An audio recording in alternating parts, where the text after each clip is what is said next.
Hello everyone, welcome back to my YouTube channel.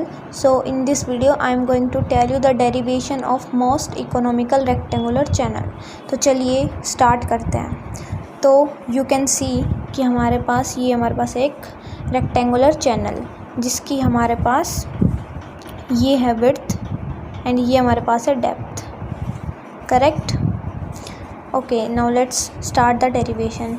सो सबसे पहले ये बात हमारे लिए जाननी बहुत ज़रूरी है कि एक कोई भी चैनल है उसको हम लोग मोस्ट इकोनॉमिकल कब बोलेंगे, जब हमारे पास जो पेरीमीटर है वो हमारे पास क्या हो, मिनिमम पेरीमीटर हो। जिस भी चैनल का हमारे पास मिनिमम पेरीमीटर होएगा उस चैनल को हम लोग क्या बोलेंगे, मोस्ट इकोनॉमिकल रेक्टेंगुलर चैनल। या फिर कोई भी चैनल हो, ज़रूरी नहीं कि रेक्टेंगुलर, बट क्या होना चाहिए हमारे पास जो पेरीमीटर है वो हमारे पास क्या होना चाहिए, मिनिमम होना चाहिए, करेक्ट। तो सबसे पहले हम लोग देखते हैं the most economical section is that for a given area the perimeter should be minimum, correct. So let us start.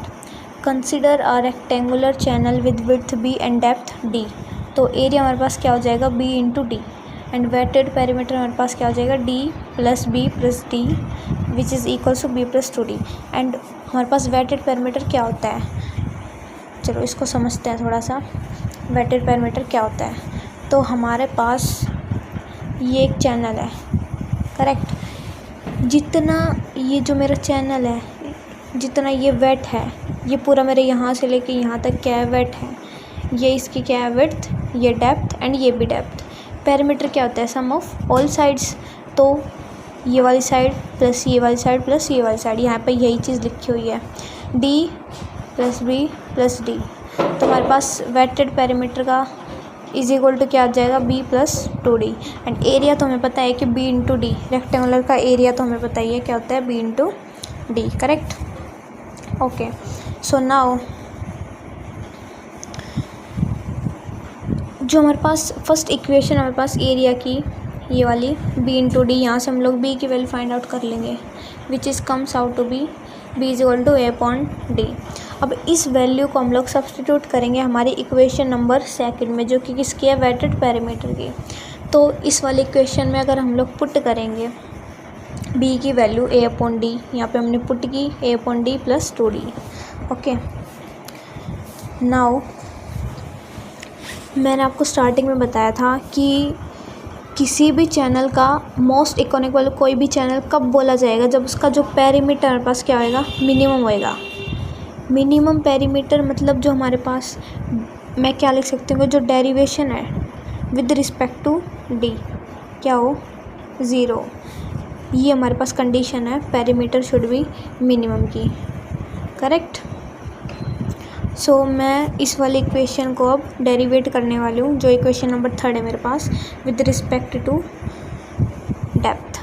सो यहाँ पे देखो, ये मेरे पास इक्वेशन थी, मैंने इसको डेरिवेट किया, minus a upon D square plus 2। And यहाँ से मेरे को ये वाला रिज़ल्ट मिला, ये वाला रिज़ल्ट एरिया की वैल्यू मेरे को यहाँ से मिली 2d स्क्वायर। और हमने अभी अभी देखा था कि हमारे पास एरिया किसके इक्वल है, b इंटू डी के इक्वल। एंड यहाँ से एरिया मेरे पास इक्वल है 2d स्क्वायर। क्या मैं इन दोनों को इक्वेट कर सकती हूँ एक साथ, बिकॉज ये दोनों मेरे पास एरिया ही तो हैं। तो यहाँ पे मैंने इन दोनों को इक्वेट किया यहाँ पे, करेक्ट। तो मेरे पास यहाँ से ना b की वैल्यू निकल के आई, कितनी आई मेरे पास, 2d के इक्वल आई, करेक्ट। अब हाइड्रोलिक मीन डेप्थ की अगर मैं बात करूँ, हाइड्रोलिक मीन डेप्थ वो हमारे पास क्या होती है, m is equals to a upon p। a is area of cross section and p is our wetted perimeter. तो इन सब की वैल्यू अगर मैं पुट करूँ, area is b into D and perimeter is here b plus 2d, correct. Okay, so now यहाँ पे देखो, मैंने b की वैल्यू फाइंड आउट की थी, b is equal to 2d। तो इस वाली इक्वेशन में अगर मैं b की वैल्यू पुट करूँ, that is 2d into D upon 2d plus 2d। तो यहाँ से मेरे पास एक रिज़ल्ट निकल के आएगा, क्या रिज़ल्ट निकल के आएगा, वो जो मेरे पास m है, क्या वैल्यू आएगी m की, d/2, करेक्ट।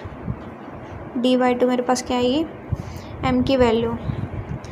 तो अब क्या कह रखा है कि रेक्टेंगुलर चैनल के मेरे पास दो कंडीशन निकल के आई है, एक तो ये विड्थ की और एक मेरे पास आई है मीन हाइड्रोलिक डेप्थ की। तो जो मेरे पास रेक्टेंगुलर चैनल है वो इकोनॉमिकल होने के लिए जो उसकी विड्थ है मेरे पास वो तो होनी चाहिए मेरे पास 2 times of depth, correct. And जो मेरे पास हाइड्रोलिक मीन डेप्थ है वो मेरे पास कितनी होनी चाहिए, half of depth of flow.